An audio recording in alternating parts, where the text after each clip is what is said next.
Ịnanya na ọkachasị n'ọwụwa anyanwụ Naịjirịa. Ọ bụrụ ndị na-ekwu asị na ọkọtọ karịrị.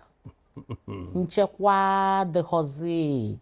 Kedu ihe ọ dị gị ka a ga-eme ka ezigbo nchekwa bata na South East? Ka a ga-echikwa onye kwuwara maka ibubugo Chief Security Officer of a state. Ọ bụgodu nọ ndụmọdụ ihe ọ ga-abụ ndị gọvanọs tika aka ọnụ mee ka anyị wee kwuo onye kwuwara na nke ikpeazụ a. Security ka anyị na-ekwu. Ndị be anyị na-eti mkpu na enweghị security. Not just South East though. Ọ dịkwa ebe niile. Mana as like you rightly said, former chief security officer of the state, ọ bụchaghị ezigbo ihe, ọ dịrọ appropriate na nga nọ na kamera na discuss ka a ga-esi chekwa obodo. Onwe ndị ọdịnaka. So atụrụ m anya na ndị ahụ ọdịnaka, ọ bụrụ na ha chọrọ ka enyere ha aka, ha nwere ike ịkpọ nzukọ atụ elu ka a ga-esi mee, mana ọkwa a na-atụ elu amara ndị nọ ebe a na-atụ elu maka ndị agha na-achị atak ekwesịrị ịma ihe a na-elulu ha. So ọ bụrụ ihe a na-ekwu na public. Onye ọrụ na-achị na-agwa ihe ọ ga-eme maka security adịghị serious. Onye ọrụ na-achị ga-agwa ihe ọ ga-eme maka security ọ dịghị serious. Let the people see ihe na-eme. Don't tell us. Ihe anyị chọrọ bụ at the end of the day ka ghara inwe onye ori ebe a.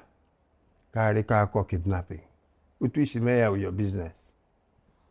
Mee onye ọ na-eme ihe o kwesịrị ime.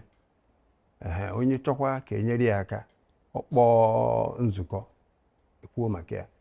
Enugu the first state imelo kidnapping ọ bụrụ ya na-akpọ capital offense. Anyị chụtere ha aka mgbe nke anyị ejide gị na kidnapping egbuo gị. Ọ ndị Enugu na-amaghị ikpe o. Ọ ndị Enugu mere ya. Kidnappers gba ọsọ. I take it seriously. We changed our law.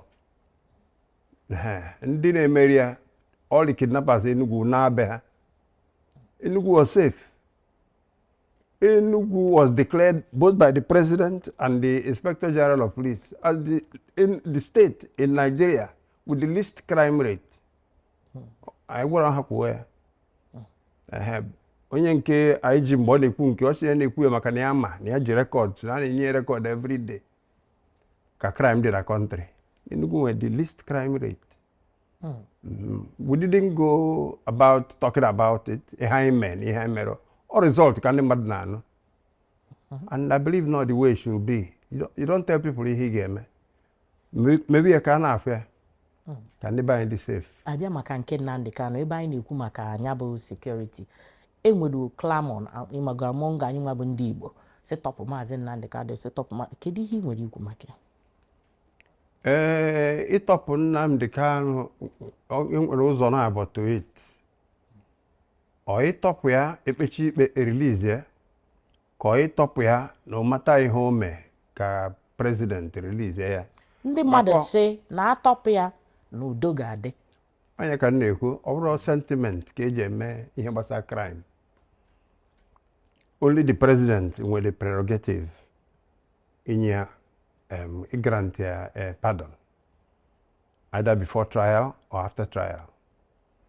Or president ka ọ dị law onye ọma ndị na-advise ya.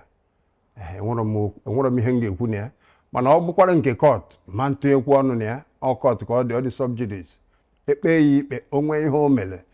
He will be convicted. Ọkwa na nwere ihe o mere, he will be discharged.